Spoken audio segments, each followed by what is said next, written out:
नमस्ते। दिल्ली यूनिवर्सिटी के centre for independence and partition studies के इंटरव्यू सीरीज़ में आपका स्वागत है। आज हमारे साथ जुड़े हैं दिल्ली विश्वविद्यालय के ही एक पूर्व एसोसिएट प्रोफेसर इंग्लिश डिपार्टमेंट से, एक बहुत ही वरिष्ठ गेस्ट श्री अमृत लाल रावल जी, जिनका आज हम इंटरव्यू लेंगे as part of the interview series of partition survivors of India. नमस्ते सर। नमस्ते। आपका बहुत बहुत स्वागत है centre for independence and partition studies में। थैंक यू सर, तो जैसा कि हम सभी जानते हैं, भारत विभाजन सिर्फ एक घटना मात्र नहीं थी। ये हमारे इतिहास में एक बहुत बड़ा इवेंट के साथ साथ एक लैंडमार्क इवेंट, हिस्टोरिक इवेंट भी रहा है। हम सभी के घरों में, मेरे खुद के दादाजी, हम सबके परिवारों में हर कहीं हम इसकी फुटप्रिंट देख सकते हैं इस इवेंट के। तो सर, आज हमारे मिलने का मकसद ये है, मैं आपके एक्सपीरियंसेस जो आपने देखा, जो आपने सुना, जो आपने जाना और अपनी थ्रू आउट द लाइफ आपने इसको जिया, आज हम इसी के बारे में बात करेंगे। तो सर, मेरा पहला सवाल आपसे ये होगा, आपने या आपके पिताजी ने जब पलायन किया तो मैं उनके बारे में थोड़ा सा जानना चाहता हूँ। उनका नाम, वो कहाँ से आए थे, वो क्या करते थे, उनका पाकिस्तान में या फिर अनडिवाइडेड इंडिया में शहर कौन सा था, किस जिले में थे वो, और इस तरीके की और बेसिक डिटेल्स अगर आप बताते हैं। वैसे मेरे पिताजी का नाम स्वर्गीय श्री दरबारी लाल जी था और गुजरांवाला मतलब जो डिस्ट्रिक्ट है उसमें हाफिजाबाद नाम की एक तहसील थी, उसमें वो रहते थे और जंडू के नाम का गांव था। जंडू के गांव का नाम था जी। वहाँ पर जमीनें थी हमारी काफी, और वो जैसा कि बताते हैं कि वो जमीन इतनी उपजाऊ थी कि कुछ भी ऐसे फेंकते तो वो उगाता था।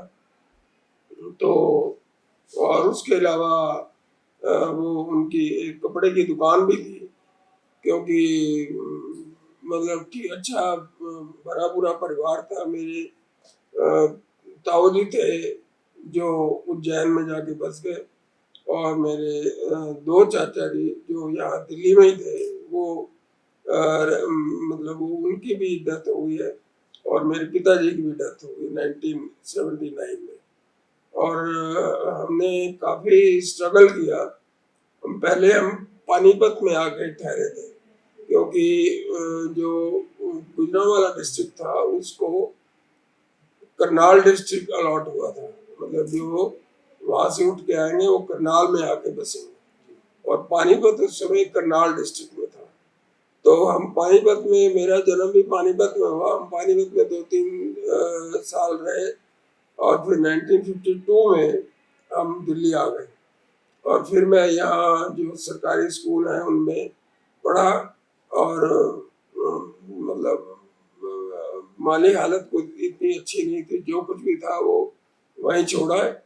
सिर्फ बहुत मुश्किल से मतलब जान बचा के आए।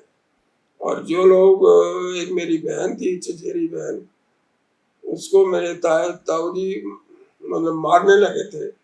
तो उसकी माता जी का और उसकी बहन का जब उन्होंने पहले उनको गर्दन काटी तो खून जो था वो घर के बाहर चला गया। तो ये देख के जो मुस्लिम लोग थे जो हमला करने आ रहे थे वो चले गए। उनको लग गया कि अब ये मरने मारने पर उतारो है, तो फिर वो चले गए।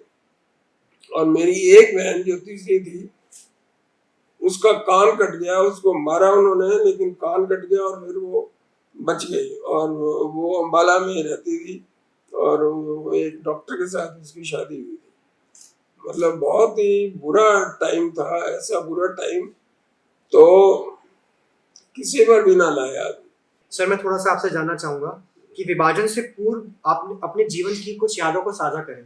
आपके पिताजी ने आपको कुछ बताया होगा, आपने बताया आपका काफी विस्तारित परिवार था, तो क्या आप आज भी अपने जन्मभूमि, जो आपकी मूल जन्मभूमि थी, क्या आप उसको याद करते हैं? आज किन किन चीजों की आपको सबसे ज्यादा याद आती है, जो आपके पिताजी आपको बताया करते थे कि हमारे पास वहाँ पर जमीन थी, खेत खलियान थे, तो खेत काफी मतलब काफी जमीन थी हमारी।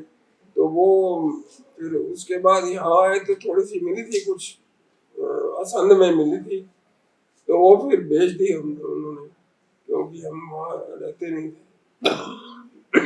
जी।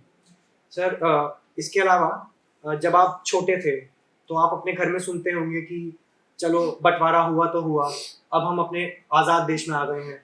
तो आज़ादी को लेकर के एक सपना सँजोया गया था, भारतवर्ष में भी और हर एक परिवार के अंदर भी। तो सर आज़ादी को लेकर के आपने आपने अपने निजी रूप से आप अगर आपके पारिवारिक रूप पे आप लोगों ने किस तरीके के सपने देखे थे? और क्या आपने कभी ऐसा सोचा था कि आज़ादी के बाद आपको अपना घर-बार, रोज़ी-रोटी, जन्मभूमि, समाज इत्यादि को छोड़कर किसी अन्य स्थान पे जाकर बसना पड़ेगा? नहीं, हमने उस वक़्त तो नहीं सोचा, शायद किसी ने भी नहीं सोचा होगा, क्योंकि एकदम ऑल ऑफ अ सडन हो गया था। जी। जो लाइन ड्रॉ करने आया था वकील, वो उसको इंडिया का कुछ पता ही नहीं था। जो वकील जो उनका मतलब वो था वायसराय का जो दोस्त था, जी। तो वो जो आया, he did not know anything about India. 1 महीने के अंदर उसने drew the line between India and Pakistan. जी।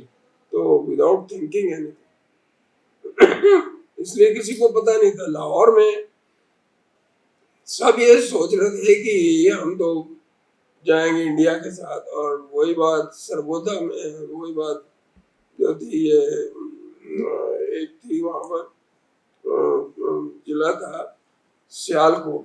जी। सियालकोट की 80% जो आबादी थी वो हिंदू थी, लेकिन उन्होंने कहा कि हम तो चले जाएंगे। वोटिंग वहां पर हुई तो वोट डालने गए नहीं हिंदू, मुस्लिम 20% थे, और वो सुबह से उन्होंने लाइनें लगा दी वहां वोटिंग सेंटर्स पर। और इसकी वजह से हिंदू जो थे वो उन्होंने कहा हम बाद में जाएंगे, इतने में टाइम खत्म हो गया। तो वो फिर जो उस वोटिंग की वजह से वो जो डिस्ट्रिक्ट थी सियालकोट वो पाकिस्तान में चली गई, जबकि वो जम्मू के नजदीक थी और भारत को आनी चाहिए थी, मिलनी चाहिए थी। जी। सर आपने बहुत ही इंटरेस्टिंग पॉइंट उठाया, इसी से मैं सवाल पूछना चाहूँगा। विभाजन से पूर्व विभिन्न समुदायों के बीच में परस्पर संबंध के बारे में थोड़ा बताइए कि अपने स्कूल, पड़ोसी, दुकानदार इत्यादि इन लोगों के बारे में थोड़ा जानना चाहेंगे। ऐसा है कि जब मतलब हम यहाँ आए तो डिस्क्रिमिनेशन तो पंजाबियों के खिलाफ थी और आज तक है। जी। कॉलेज में भी जो लोग कहते थे कि हम पढ़े लिखे हैं, even they used to talk openly against Punjabis. हाँ जी, और बहुत बहुत गलत भी हुआ है इसी वजह से। मतलब एक से पैसे कम लेना और पंजाबियों से ज्यादा लेना। मैं एक आपको एग्जांपल देता हूँ। मैं एक बार जब जामा मस्जिद में के बाहर गया था उस एरिया में, तो मैंने खजूर ली किसी से, रेडी पे खड़ा। तो मुझे उसने दी 12 रुपए की एक पाव, यानी कि 250 ग्राम। और एक लड़की आई मुस्लिम, वही खजूर उसको उसने 10 रुपए में 10 रुपए। मतलब ये डिस्क्रिमिनेशन तो आप नजर आता है। और लेकिन फिर भी पंजाबियों ने यहाँ आकर बहुत मेहनत की है और खड़े हो गए अपने पैरों पर। जी बिल्कुल सर। सर अगर मैं आपसे पूछूं कि क्या आपको कुछ याद है जब आपके पिताजी और आपका परिवार अनडिवाइडेड इंडिया में उस तरफ रहता था, तो वहां पर सामुदायिक कम्युनल रिलेशंस कैसे थे? अगर आप कुछ बता। कम्युनल रिलेशंस तो ठीक ही थे, सबके साथ ठीक थे, लेकिन जब ये शुरू हो गया मतलब डायरेक्ट एक्शन, तो डायरेक्ट एक्शन की वजह से जो है ना बहुत लोग परेशान हो गए और एकदम उन्होंने करना तैयारी करनी शुरू कर दी आने के लिए। जी। सर आपका स्कूल कौन सा था जब आप बचपन में पढ़ते थे? मेरा जो स्कूल था वो एमसीडी स्कूल था, तांगा स्टैंड, रगरपुरा में। ये पानीपत में? नहीं, दिल्ली में। दिल्ली में। हाँ, अच्छा आप दिल्ली आ गए। क्योंकि मैं उस वक्त 2.5 साल का था या 3 साल का था जब मैं स्कूल में दाखिल हो गया। जी। तो फिर वो तांगा स्टैंड के ऊपर एक सरकारी स्कूल था एमसीडी का, और 6 पैसे था ना चंदा था जी फीस। उसके बाद 10वीं तक यही रहा, 62 पैसे हो गया 10 साल। जब मैं 7th या 8th में गया, उसके बाद मैं खालसा कॉलेज ये जो है देवनगर में, ये जो खालसा कॉलेज यहाँ है ये पहले वहाँ था, तो यहाँ पर ये 71 में शिफ्ट हुआ था वो यूनिवर्सिटी एरिया में जी तो इसी खालसा कॉलेज में मैं पढ़ा था। In 1971 I pass out with MA English. जी सर थोड़ा सा हल्का सा वापस जाएंगे, और जब आपके परिवार, आपके पिताजी, जैसा आपने बताया कि उनकी ज़मीनें थी वो छोड़ के तुरंत आ गए, तो वो तो आपने बताया, लेकिन जब वो भारत आए तो भारत की सीमा के अंदर आने से उनको उस सीमा के उस तरफ और सीमा के इस तरफ क्या अंतर दिखा? सेकेंडली उनको यहाँ आकर के कुछ हेल्प मिली या फिर उनको रेफ्यूजी कैंप में रुकना पड़ा? अगर रुकना पड़ा तो वो कैंप कहाँ था? एक्चुअली रेफ्यूजी कैंप के बारे में तो मुझे पता नहीं, लेकिन उन्होंने बताया था कि एक मुस्लिम पुलिस ऑफिसर था जो उनके साथ आया था जी जी जी अप टू द बॉर्डर। अच्छा, और उन्होंने बॉर्डर क्रॉस कैसे किया था? क्रॉस ये मुझे पता नहीं, जी ओके। लेकिन वो मुस्लिम जो था उसने काफी, उसने जो हमारा सामान था सोना चांदी काफी लिया था,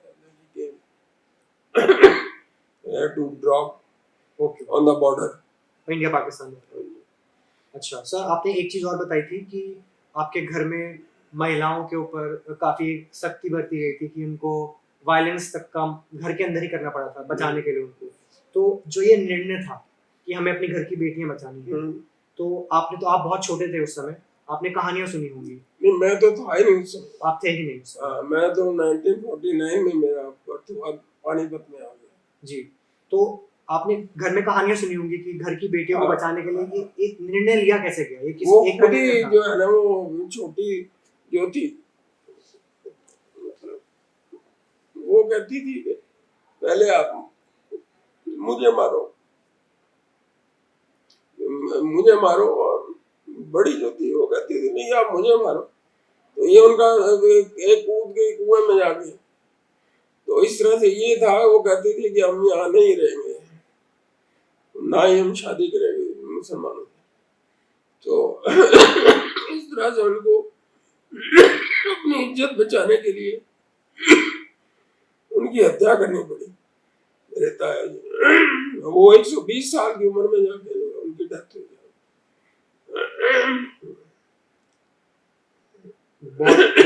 बहुत ही मार्मिक क्षण है सर ये। हम आपको बहुत धन्यवाद करना चाहते हैं कि आपने इसको बताने का साहस करा। हाँ जी, सर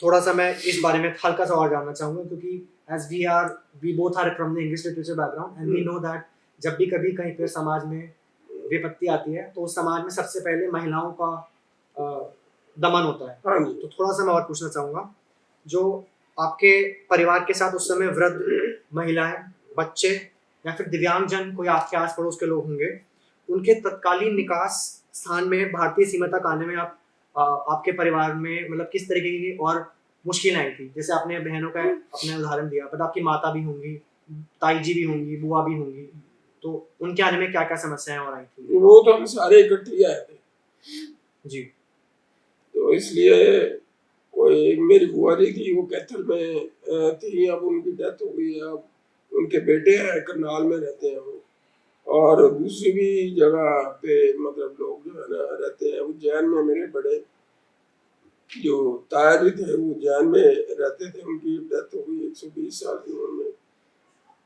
और उनके बच्चे वहीं हैं, उज्जैन में हैं। और मेरी वाइफ जो थी वो लाहौर से थी। अच्छा, उनके फादर जो थे वो डिप्टी मतलब डिविजनल इंजीनियर थे, टेलीफोन के DET थे जी, वो थे गवर्नमेंट ऑफिसर। तो उनको तो मिलिट्री का ट्रक मिल गया था जी, क्योंकि वो गवर्नमेंट ऑफिसर, तो उनको ट्रक मिल गया था and he came with entire family. और उनको जो है ना जनपद के ऊपर एक बिल्डिंग है जिसका नाम है ईस्टर्न कोर्ट। ईस्टर्न कोर्ट में उनको रहने की जगह दी गई थी, जिसमें बहुत बड़ा एक ऑफिस है PNT का, पोस्ट एंड टेलीग्राफ का। जी, तो ईस्टर्न कोर्ट में वो रहते थे। वहाँ उनकी मौसी की शादी भी हुई थी उसके लॉन्स में। जो मेरी वाइफ है उसकी मौसी की शादी वहीं हुई थी उसके ईस्टर्न कोर्ट के लॉन्स में। तो उसके बाद फिर उनको उन्होंने ले ली कोई जगह राजेंद्र नगर में, तो इस तरह से बस हो गए। मेरे फादर इन लॉ 1973 में रिटायर हुए थे और उनका सहवाग में था मकान। ओके जी सर। सर अब थोड़ा सा आगे बढ़ेंगे। क्या आपके परिवार में कोई ऐसे पड़ोसी या रिश्तेदार जिन लोगों ने पाकिस्तान में रहना चुना डिस्पाइट द पार्टीशन, क्या आपके जानकारी में ऐसे कोई लोग थे? नहीं, कोई नहीं ना। सब आ गए थे। ओके। और सर मैं थोड़ा मीडियम ऑफ ट्रांसपोर्ट पे बात करना चाहूँगा। आप लोग, आपने बताया कि बॉर्डर तक आपको एक पाकिस्तानी सोल्जर छोड़ के गया था, बट जब परिवार सारा आया था तो ट्रेन से आया था या फिर बस से आया था? कुछ इस बारे में आप बता पाएं? इस बारे में मुझे कुछ पता नहीं है वैसे। ओके बॉर्डर तक कुछ छोड़ गए थे, उसके बाद मुझे कुछ बात हुई नहीं मेरे सामने। जी सर, ठीक है। अम, आपके जो पूरा, आप सेकंड जनरेशन के हैं, तो जब आप लोग काफ़ी अब सीनियर हो गए, आप लोग वरिष्ठ नागरिक हो गए हैं, तो क्या आप लोग कभी साथ में बैठते हैं? Do you talk about these things और do you just try to suppress these feelings because these bring up so much trauma? Actually जो मेरे साथ के हैं वो थोड़े से बड़े भी हैं मुझसे, वो अभी जिंदा है, मेरे चचेरे भाई जी। वो यहीं दिल्ली में ही रहते हैं, लेकिन मेरी कोई इनसे बातचीत होती नहीं ज्यादातर। जी। वो अपने अपने बिजनेस में बिजी है। जी। और मेरे छोटा भाई है, वो रहता है रजौरी गार्डन में, उससे बात, लेकिन इस बारे कोई बात नहीं है। कोई बात नहीं।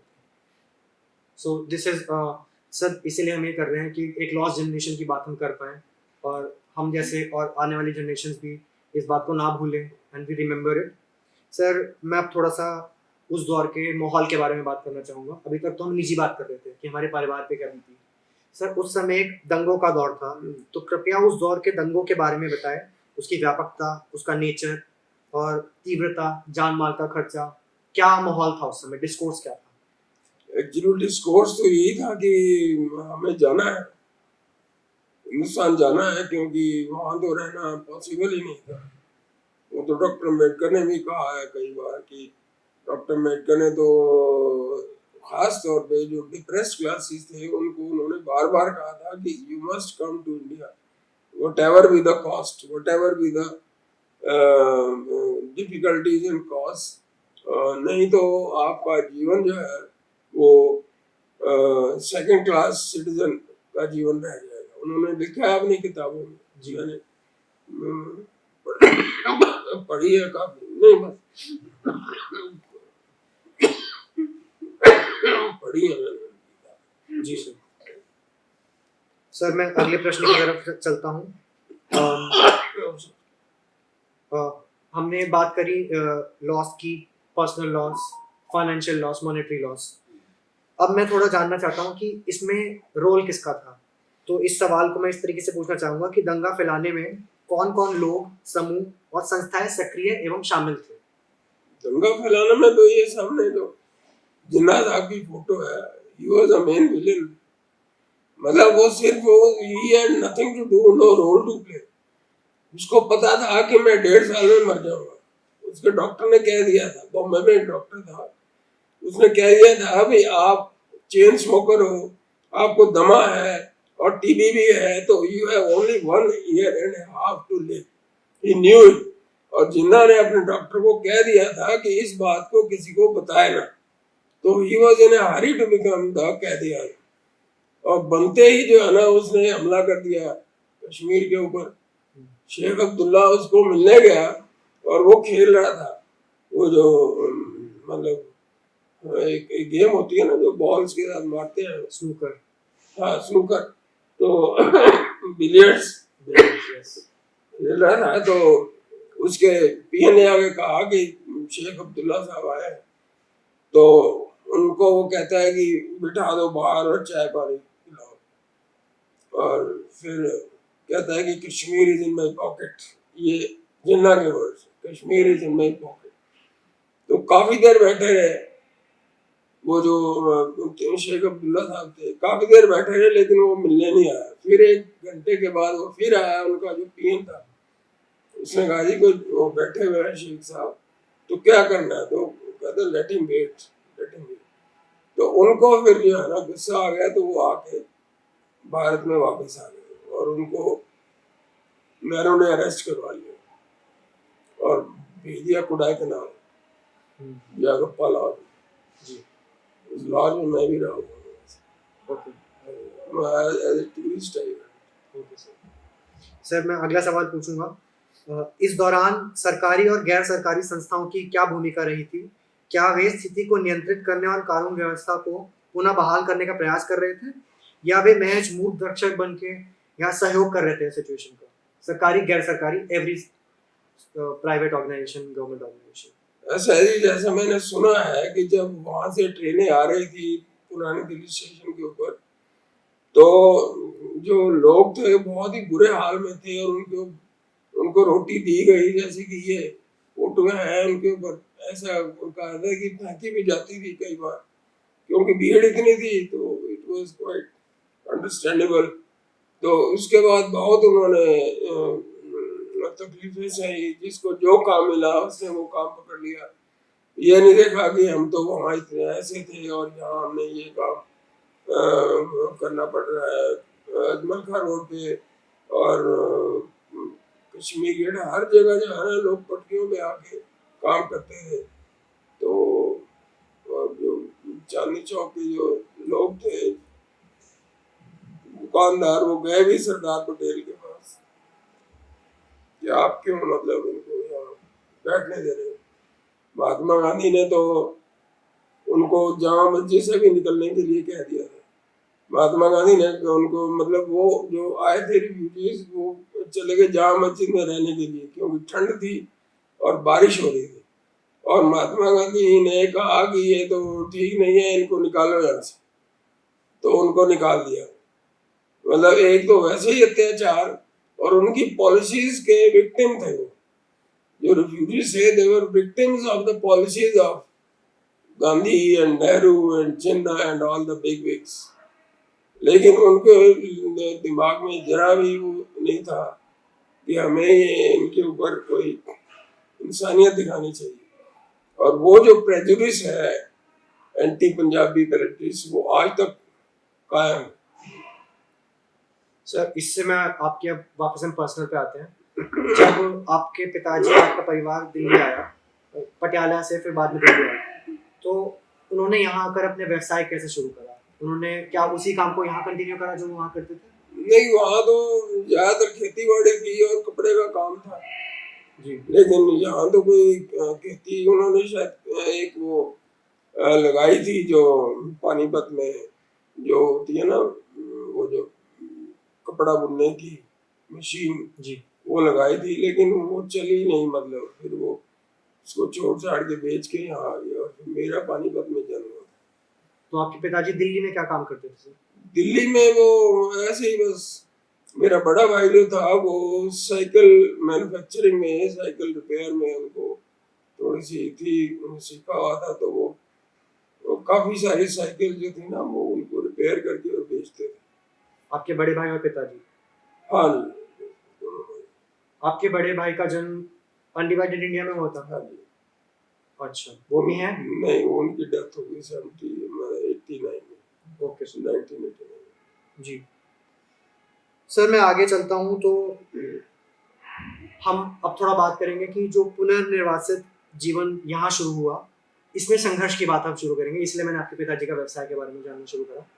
तो आप जब grow up, when you were growing up, what were the challenges that you faced as a young boy, then as a young adult, then as a mature person?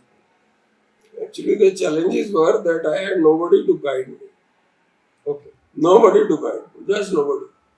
मैंने अपने दोस्तों से, अपने मेरा 11वीं में 11th क्लास में मेरा एक क्लास फेलो था, वो कीनिया का, कीनियन सिख था। स्कूल में? हाँ जी, स्कूल में जी। तो उससे मैंने पूछा, यार अब 11वीं के बाद क्या किया जाए? वो कहता है जी कि study of English literature makes one a better human being. ये उसके वर्ड्स जो मुझे आज तक याद है, that study of English literature makes one a better human being. मैंने कहा चलो हम भी बेटर ह्यूमन बीइंग बन जाते हैं। तो मैंने फिर इंग्लिश ऑनर्स में अप्लाई कर दिया और उसके बाद फिर एमए इंग्लिश में किया। I try to do my best. Sir जो पूरा प्रोसेस था, इंडिया में आ चुके हैं, तो उस समय एक सरकार का एक मुहिम चलती थी कि रेफ्यूजी स्टेटस मिलना लोगों को। तो जिन लोगों को रेफ्यूजी स्टेटस उस समय मिला, उनको बाद में जाके थोड़ा-सा उनको घर आवंटित हुए, उनको थोड़ी हेल्प मिली for education purposes, maybe they will get easy loans. तो क्या आपके परिवार ने कभी कोशिश करी कि हमें रेफ्यूजी स्टेटस मिले? ये तो मुझे पता नहीं कि क्योंकि फादर मेरे पढ़े लिखे नहीं, ना ही बड़ा भाई इतना पढ़ा लिखा। अच्छा, फादर जो थे वो वहाँ पाकिस्तान में मदरसे में जाते थे, अच्छा, क्योंकि वहाँ हिंदुओं को अपना स्कूल बनाने की कोई परमिशन नहीं थी। ये तो आर्य समाज की वजह से वो जो है ना, मतलब स्वामी दयानंद सरस्वती ने जी, कोशिश की, तो उन्होंने Anglo Indian DAV Anglo Indian school खुलवाए। हुँ, तो जो वहाँ हिंदू थे वो मदरसे में जाते थे, और मेरे फादर बहुत अच्छी बहुत खूबसूरत उर्दू लिखते थे। जी, उनकी उर्दू मेरे पास अभी भी एक दो पढ़े हैं काफी। ओके, तो तो वो जो है वो, मतलब मुझे नहीं वो गाइड कर सकते, जी। तो I had to depend upon my own sources. So sir क्या आप अपने परिवार के पहले इंसान थे जो कॉलेज तक की पढ़ाई जिसने करी? हाँ, मैं पहला था। और इसके अलावा मेरा छोटा भाई जो है वो एमकॉम उसने की थी फर्स्ट ईयर। अच्छा, सेकेंड ईयर में वो कहता कि मेरा मन नहीं है पढ़ने में। मैंने कहा भी पढ़ ले, 2-3 महीने रह गए हैं। मार्च में पेपर थे, मैंने कहा 2-3 दिसंबर में उसने छोड़ा। हुँ, और मैंने उसको कहा कि कर ले, मैं सोच करके कहीं ना कहीं आपको हो जाए। तो उसने अच्छा, फिर छोड़ दी नहीं। अच्छा। तो अभी मतलब हम ये कह सकते हैं कि नए भारत में आपको आपके परिवार को सरकारी स्कीम्स का कुछ कोट अनकोट बेनिफिट ज़्यादा नहीं हुआ, नहीं। नहीं हुआ। जी सर। कभी आप सोचते हैं कि जो आप बता रहे थे कि पाकिस्तान में आपका इतना व्यवसाय था, खेती वाली ज़मीन थी और काफ़ी एक संपन्न परिवार था। कभी उस बारे में सोचते हैं कि हमें कुछ वहाँ से कॉम्पेंसेशन मिलता काश, या हमें कुछ वहाँ से वापस हमें आता? चाहिए ही नहीं जी ऐसी। जो लोग मतलब रहने नहीं देना चाहते उनसे हम कुछ नहीं चाहते। मेरे फादर के फ्रेंड थे, उनकी चिट्ठियां आती थी वहां से उर्दू में। तो फिर फादर बताते थे कि ये लिखा है वो लिखा है, लेकिन हमें मतलब क्यों हम किसी से ले, क्योंकि हमें जो है ना, when they don't want us to live there in on our own lands, तो फिर हमें कुछ नहीं चाहिए। और हिंदुस्तान सरकार की तरफ से वहाँ की प्रॉपर्टी का हर्जाना नहीं मिला यहाँ पे आपको? इसको मेरा ख्याल मिला था, मिला? एक असम में जो प्लॉट मिला था ना एग्रीकल्चरल लैंड, जी, वो मिली थी। और वो उन्होंने बेच दी थी 19,000 में। मेरे सारे अच्छा। चाचा जी, दोनों तीनों चाचा जी और मेरे पिताजी। और विभाजन के पूर्व जो आपके मैंने आपसे पहले भी पूछा था कि वहाँ पर जो समुदाय था, कम्युनिटी थी, तो जैसे आप पंजाबी समुदाय से ताल्लुक़ रखते हैं, तो जब आप यहाँ आए, तो क्या आप अपने साथ कुछ नई सीख ले गए कि शुड वी जज the people of here also with the same lens, या फिर आप उन लोगों के बारे में कैसे याद करते हैं कि जो वहाँ आपके उस समय पड़ोसी थे, आस-पड़ोस के लोग थे, वो एकदम से जानकारी से दुश्मनी हो जाती है, ऐसा कुछ होता है मन में? नेचुरली वो तो दुश्मनी एक्चुअली जब वो मतलब सारा कुछ लेके उन्होंने जो है ना, दे केम टू द बॉर्डर। एक मुस्लिम जो पुलिस ऑफिसर था वो बॉर्डर पे आया था, सब कुछ ले लिया था। अच्छा, सोना चांदी बर्तन आपके वर्तन। परिवार का? हाँ जी। अच्छा, तब उसने मतलब अच्छा, छूने आया। ओके। सर, नए निवास स्थान और परिवेश में रचने बसने और स्थानीय लोगों के साथ घुलने मिलने से अनुभव साझा करें, क्योंकि जब आप एक अपने मूल स्थान छोड़ के आते हैं, और उस समय एक ऐसा दौर था जब इंसान अपने घर से कभी जिंदगी भर 50 किलोमीटर भी दूर नहीं जाता था, नहीं। क्योंकि व्हीकल्स नहीं थे, ट्रांसपोर्ट नहीं था। बट अचानक से आपको एक रात एक दिन उठना पड़ता है, and you have to travel for 500 kilometre, 600 kilometre. जब आप एक नई जगह पे आते हैं, तो there is a sense of dislocation and a loss of identity. बिल्कुल। तो आपके परिवार में आपके पिताजी खासकर और आपकी माताजी, आपके बड़े भाई, how did they deal with it? Actually वो इतने ज्यादा बिजी थे हर रोज की प्रॉब्लम्स को फेस करने के लिए कि इस बारे में कोई बात हुई नहीं। कोई नहीं। मतलब it was a period of struggle, very hard struggle to set up. जैसे कि पंजाब, जैसे कि ये पानीपत है, पानीपत में उन्होंने जो लगाई थी हैंडलूम, तो वो चली नहीं, तो इसलिए और भी ज्यादा, जैसे कि गाली में आटा गीला होने वाली बात है। तो हार्ड वर्किंग तो थे वो। My father was a very hard working man. I am also very hard working. मैं भी रात के 2-2 बजे तक पढ़ता रहता था, 18-18 घंटे मैंने पढ़ाई करके ये मतलब यहाँ पहुंचा। जी सर। सर जब नए विस्थापित लोग, वैसे हमें इस टर्म का इस्तेमाल थोड़ा कम करना चाहिए, refugee, this is a bit derogatory, but for the sake of our interview we have to use it. जब विस्थापित लोग एक नई जगह आते हैं तो वहाँ पे जो ऑलरेडी बसे हुए लोग होते हैं, उनका जो उन व्यवहार होता है आपकी तरफ, जैसे आपने काफी बार इसका जिक्र किया कि पंजाबीज के अगेंस्ट एक प्रेजुडिस है। हाँ बिल्कुल, अभी भी है। तो मैं इस बारे में थोड़ा और जानना चाहूंगा कि नए निवास स्थान में आपने खुद को किस तरह से पहचाना और स्थानीय समुदाय द्वारा आपको किस रूप में पहचाना गया। क्या नई पहचान विभाजन और विस्थापित से संबंधित थी? क्या इस आधार पर आपको किसी प्रकार की टीका टिप्पणी आपके ऊपर, कमेंट्री आपके ऊपर करी जाती है? हाँ, अभी स्टाफ रूम में की जाती थी इंग्लिश, मतलब हिंदी के लेक्चरर जो थे वो यही करते हैं। सर प्लीज थोड़ा बताइए। हाँ, हिंदी के जो बड़े बड़े नाम है वो एक था, वो कहता रहा है क्या तुसी मुसी करते रहते, तुसी मुसी।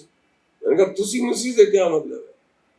यानी कि पंजाबी कहते हैं तुसी, आपको तुसी और मुसी, मतलब ये बहुत बड़ा जो अपने आप को कवि समझता था और अटल बिहारी का दोस्त था, ये उसके वर्ड है जी। तो उनके दिल में तो अभी भी है कि ये क्यों आ गए। आए इसलिए इनके दिल में ये है क्योंकि जो पंजाबी हैं वो मतलब कम्पीट करते हैं हर जगह, और ये चाहते हैं कि हमारे सामने कोई ना हो, कोई कम्पीट करने वाला ना हो, बस ये बात है। सर तो एक तरीके से असिमिलेशन ऑफ कल्चर नहीं हो पाया है अभी तक, क्या आप उसको इस तरीके से कहेंगे? नहीं, असिमिलेशन ऑफ कल्चर तो नहीं, कल्चर तो वही है हमारा। कल्चर वही है, बट मन नहीं मिलता। हाँ, एक्सेप्टेंस नहीं है उनको, ये लगा रहता है कि ये जो हमसे आगे ना निकल जाए, ये प्रॉब्लम है। हम कुछ छीनते तो है नहीं किसी का, वो तो छीनते हैं ना, वो तो कहते हैं। कुछ दिन पहले ही वो खड़के ने कहा था कि तुम्हारे घर में घुस के तुम्हारी अलमारी तोड़ के तुम्हारे पैसे ले जाएंगे और बांट देंगे। ये तो लुटेरों वाली भाषा है ना। मैंने एक वीडियो भी जारी किया है इसके ऊपर यूट्यूब पर। ये लुटेरों वाली भाषा ही बोलते हैं, उनको कोई कुछ नहीं कहता। अच्छा जी सर। सर अगर मैं आपसे पूछूं कि आप अपने आप को आज किस स्तर तक इस समाज में सुरक्षित पाते हैं, असिमिलेटेड पाते हैं, क्या आपको लगता है कि आपके इस बड़े जीवन काल में आपको एक सेम लेवल ऑफ एक्सेप्टेंस मिला है हर एक एस्पेक्ट में, whether it is academic, economic, cultural, भाषा, संगीत? क्या आपको अपनी खुद की ऐसा लगता है आपको कि मुझे अपनी आइडेंटिटी छुपानी पड़ रही है कहीं पे कि मैं ये ना बोलूं इसके सामने कि मुझे कुछ गलत टिप्पणी बोल देगा, ऐसा कभी लगा? ऐसा जी मैंने कभी छुपाया नहीं अपना जी। मैं जो हूँ तो आई डिक्लेयर इट। मेरा जो गाइड था मेरठ यूनिवर्सिटी में जी, मैंने पीएचडी के लिए अप्लाई किया, वो लिख लिया सारा थीसिस। उसने मुझे कहा कि आप मुझे 4000 दे दो, मैं आपको डिग्री दिलवा दूंगा। मैंने कहा कि I will not by a degree, these were my last words. तो आई केम बैक, सब कुछ लिखा लिखाया था, लेकिन I did not apply then for it, so I am not a PhD. Okay. नहीं तो मैं ही बन जाता प्रोफेसर, कोई बड़ी बात नहीं जी। और जो है ना, ईमानदारी से ड्यूटी करना बहुत मुश्किल है। मैंने बच्चों को बहुत जो है ना नकल मारते हुए पकड़ा, वो दे बिकेम माय एनिमीज। और अब मुझे डर लगता है क्योंकि उनके बच्चे जो है ना, एमएलए बन गया है, कोई कुछ बन गया है, वो कुछ बन गया है, कोई मिनिस्टर बन गया है। तो ये बात है, ईमानदारी से नौकरी करना बहुत मुश्किल काम है। सर अब हम आपके थोड़ा और आपकी पर्सनल लाइफ पे ज्यादा आएंगे हम, कि जैसा आपने बताया कि आपने एक ऑनेस्ट जीवन जीने की पूरी कोशिश करी है हमेशा, और अब हम आते हैं कि आप अपने आप को कितना रचा बसा महसूस करते हैं समाज में, इन द सेंस कि आपकी शादी हुई, फिर आपके बच्चे हुए, तो थोड़ा इस बारे में बात करते हैं कि आपने अपने बच्चों को किस तरीके के अपब्रिंगिंग दी और आपकी शादी हुई, आपकी वाइफ का भी इतिहास पार्टीशन से रिलेटेड है, तो थोड़ा इस बारे में आप बताइए। मेरी वाइफ का जन्म जो है ना उज्जैन में हुआ था, क्योंकि मेरे फादर इन लॉ की पोस्टिंग उज्जैन में थी उस समय। जी। और उससे पहले नागपुर में थे, वहाँ भी मेरे एक बड़े साले की का जन्म हुआ था। और उज्जैन के बाद फिर वो इधर जयपुर और जम्मू और श्रीनगर वगैरह के जो टेलीफोन एक्सचेंज थे वो उन्होंने बनाए थे। जी। उनकी ड्यूटी ये थी कि टेलीफोन एक्सचेंज बनाओ और कमीशन करो, and then he was transfer. 3-4 साल हो जाते थे इसी में, then he was transfer to other places. तो ये उनका था बिफोर पार्टीशन। जी। तो वाइफ मेरी उज्जैन में पैदा हुई थी, वहाँ का भी उन्होंने बनाया था। सर, आपके बच्चों का जन्म, उनका पालन पोषण हिंदुस्तान में हुआ है। वे विभाजन पूर्व की पहचान, भाषा, रीति रिवाज, तीज त्योहार आदि को लेकर क्या रुख रखते हैं और किस स्तर तक अपने मूल जुड़ाव को महसूस करते हैं आपके बच्चे? हमारे तो मतलब I only one son and he was born in Delhi, और हम कोई बात नहीं करते। कोई बात नहीं करते। सर, इसका कुछ कारण है या फिर? कारण ये है, जो छोड़ के आ गए तो क्या इतनी अच्छी वाली, कम से कम इतनी जमीन तो मैं तो नहीं खरीद सकता जी। हाँ जी। उसको छोड़ के जब आ गए तो फिर उसके बारे में सोचना भी जो है ना, अपना टाइम वेस्ट करना और अपने दिमाग में कड़वाहट लाना है। जी, बिल्कुल सही कहा सर आपने। सर, आप विभाजन जनित सदमे, आघात एवं सेंस ऑफ लॉस से किस तरह उभरे? क्या आप उभर पाए हैं और अपने जीवन को में कैसे आगे बढ़े?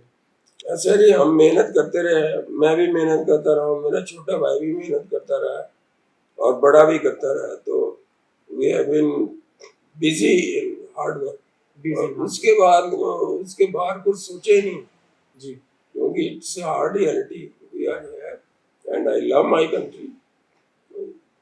मैंने बहुत कोशिश भी की, मतलब पार्टी से जोड़ा भी रहा हूँ। जी सर।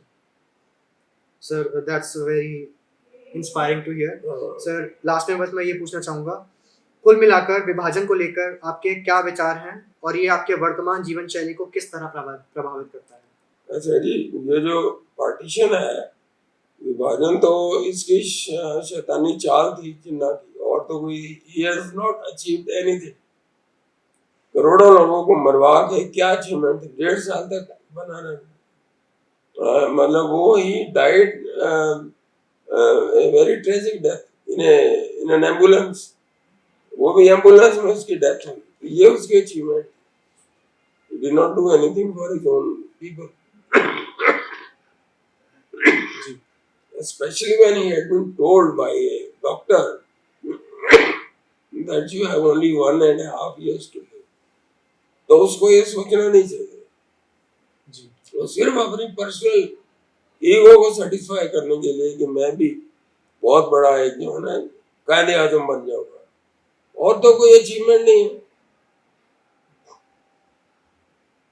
और ये मैं इनको जो है ना, I hold equally responsible these people, Gandhi and Nehru. और सर, क्या आप उभर पाए हैं उस इवेंट से आज तक, या फिर आपको लगता है कि ये उभरने वाली चीज है ही नहीं, इससे कुछ उभरा जा ही नहीं सकता? मतलब अब जो हो गया सो आई कांट डू एनीथिंग। यही है कि इसको दोबारा ना हो, जैसा कि नजर आ रहा है हर जगह जो है, कोई कहता है कि 800 साल हमने राज किया और 15 मिनट और मिल जाए तो हम ये कर देंगे वो कर देंगे। 15 मिनट कम पड़ गए उनको, 800 साल मतलब 800 साल राज किया लेकिन 15 मिनट कम पड़ गए जी। और ऐसे लोगों को मिल जाती है, टिकट भी मिल जाती है और फिर वोट भी मिल जाते हैं। ये नेगेटिव है पॉलिटिक्स। मतलब जो मारता है, उल्टी सीधी बातें करता है, उसको तो पॉपुलैरिटी भी मिलती है, उसको पब्लिसिटी भी मिलती है, उसको पैसे भी मिलते हैं, सब कुछ मिल जाता है, लेकिन जो पॉजिटिव काम करता है उसको नोबडी केयर्स। सर, कुछ एंडिंग शब्द अगर आप बोलना चाहें फॉर दिस इंटरव्यू? एंडिंग तो यही है कि I am thankful to you ये बहुत ही अच्छी आपने शुरुआत की है। और if you want I can give you the names and phone numbers of others बिल्कुल सर, who आप are चाहते हैं। who are senior to me, बिल्कुल सर। लेकिन वो उनसे मुझे पूछना पड़ेगा पहले। जी सर। सो बहुत बहुत धन्यवाद श्री अमृतलाल रावल जी का Thank you. हमारे साथ जुड़ने के लिए इस बातचीत में सर। आपने बहुत सारी बातें बताई, बहुत सारी मार्मिक क्षण आपने हमारे साथ साझा किए, and we are very thankful for all this, and we are also thankful to the vice chancellor of Delhi university Yogeshwar ji, Shri Prakash sir, and also the director of our centre Ravinder sir ji, and we will keep doing this work, and I hope that आप जैसे लोग हमसे और जुड़े, हाँ जी, and thank you so much sir. नमस्ते sir. Thank you.